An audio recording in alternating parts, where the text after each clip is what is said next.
शर्मा जी और इस सभागार में एकत्रित आए हुए सभी धर्मेंद्र जी के प्रशंसक, आज धर्मेंद्र जी के स्मृति में प्रार्थना सभा का आयोजन हुआ है और हम सब बहुत भारी मन के साथ उनके चिर शांति के लिए यहाँ प्रभु को प्रार्थना करते हैं। मेरा धर्मेंद्र जी के साथ कभी व्यक्तिगत मुलाकात नहीं।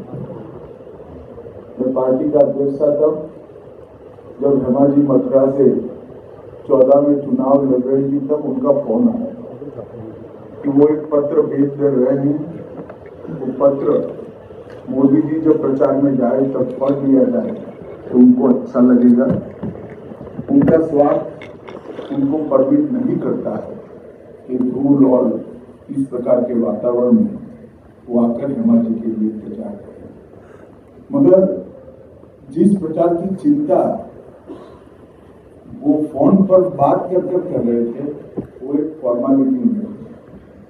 हेमा जी चुन कर आए, हेमा जी अच्छे वार्ड के लिए चुन कर आए, इसका कंसर्न, इसके लिए पूरी चिंता उनकी एक छोटी सी बात में मैं स्पर्श कर सकता हूँ। तो धर्मेंद्र जी को 97 में life time achievement award film fair का मिला और 12 में पद्म भूषण भी मिला। 60 साल लंबा कैरियर, किसी भी फील्ड में अगर कोई व्यक्ति दाग के बगैर पारित करता है तो इसका मतलब है ये साफ दिल इंसान है। मैं आज यहाँ न गृह मंत्री है नाते आया हूँ, न हेमा जी के संसद में साथी है नाते आया हूँ। मैं आज यहाँ धर्मेंद्र जी के फैन के रूप में यहाँ पर उनको श्रद्धांजलि देने के लिए आया हूँ, क्योंकि इन्होंने 60 साल में अनेक फिल्मों की, सफल फिल्मों की एक बहुत बड़ी श्रृंखला, एक इतिहास भारतीय सिने जगत को दिया है। और धर्मेंद्र जी का कैरियर तब शुरू हुआ जब सिने इंडस्ट्री में ना इतनी लग्जरी थी, ना इतना पैसा था। ग्लैमर जरूर था, परंतु लग्जरी और पैसा आज की कंपैरिजन में धर्मेंद्र जी ने जब कैरियर शुरू करा तब बहुत कम था।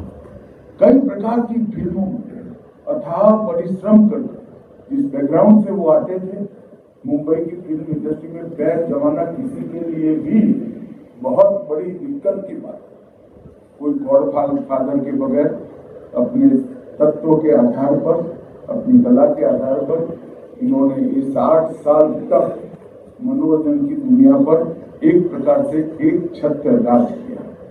कई अवार्ड विनिंग फिल्में दी, शोले, मेरा गांव मेरा देश, यादों की बारात, फूल और पत्थर, धर्मवीर, हर जगह उन्होंने जो रोल निभाए, गुस्से के साथ अव्यवस्था के खिलाफ लड़ने वाले व्यक्ति के रोल निभाए और युवाओं ने, और विशेषकर अन्याय को झेलते हुए युवाओं ने, वो अपना एक प्रकार से प्रतिनिधि बन गए। मगर किसी ने चुपके सीता और गीता और चाचा भतीजा देखा होगा तो उनके कितने बड़े कलाकार थे उसका आपको अंदाज होगा। जो व्यक्ति 16 में इस प्रकार का रोल कर सकता है और वो ही चुपके में फिल्म समाप्त हो जाए तब हमें लगे कि अरे फिल्म समाप्त हो गया, इस प्रकार का रोल भी इतनी ही साहसिकता से करता है। ये उनकी कला में कितनी गहरी रुचि थी और कितने महान कलाकार थे वो बताते हैं। मित्रों, मैंने हकीकत, सत्यगाम, बंटवारा और आंखें चारों फिल्मों को देखा है। धर्म जी की कई फिल्में मैंने देखी हैं, मगर ये चारों फिल्में एक प्रकार से देशभक्ति से जुड़ी हुई फिल्में थी। और जब कोई भी कलाकार रोल करता है, कितना भी कुशल हो, कितना भी महान कलाकार हो, आपको मालूम पड़ता है कि ये रोल कर रहा है, ये मालूम पड़ ही जाता है। वो पात्र के बहुत नजदीक पहुंच जाता है मगर पात्र नहीं बन सकता। वो फिल्म का एक रोल कर रहा है, वो मालूम पड़ता है। मगर ये देशभक्ति की चारों फिल्में, इसमें आंखें तो मैंने कई बार देखी है, उसमें धर्म जी का रोल करते थे तो मुझे लगता है, उस वक्त भी लगता था कि सच्चा देशभक्त व्यक्ति है, ये एक्टिंग नहीं कर रहा है, देश को प्यार करने वाला है इंसान। और ये इनकी बहुत बड़ी एक प्रकार से घाटी थी।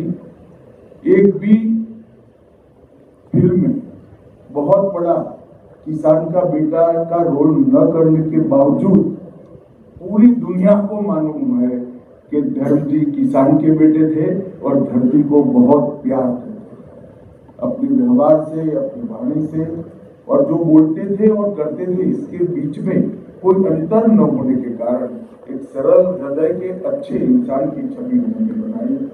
धर्मेंद्र जी का जाना, 90 की आयु में भी जाना, इस देश के लिए, इस देश के सार्वजनिक जीवन के लिए और फिल्म इंडस्ट्री के लिए कभी भी पूर्ति न हो ऐसी क्षति है। और एक रिक्तता धर्मेंद्र जी के जाने से यहाँ पर खड़ी हुई है। हम और तो कुछ कर नहीं सकते, ईश्वर का जो इच्छा होता है वो ही अंतिम होता है।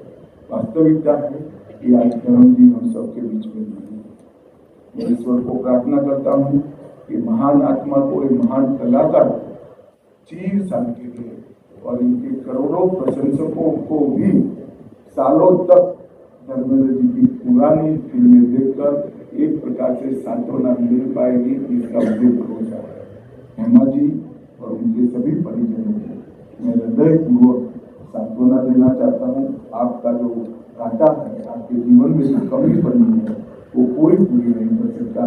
मगर महान व्यक्ति जब जाता है और आप उसके परिजन होते हो तो अपने आप आपका परिवार 4, 5, 6 लोगों का नहीं रह जाता, करोड़ों लोगों का रह जाता है। और मैं मानता हूँ कि धर्मेंद्र जी की महानता ही आज करोड़ों लोगों के परिवार को, उनके परिवार के साथ में जोड़े। इस एक बार ये महान कलाकार को ईश्वर चीर शांति दे, महान आत्मा को ईश्वर चीर शांति दे, ऐसी प्रार्थना कर मेरी वाणी को विराम देता हूँ। वंदे मातरम।